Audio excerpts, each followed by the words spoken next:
Egia da bai diru kontutan, ez gabiltzala galako, baina Martinek ez du eskatu, beti hainbeste halako.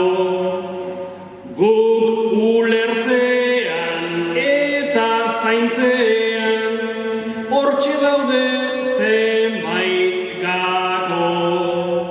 Zeren bestela gera daiteke, betiko taldetik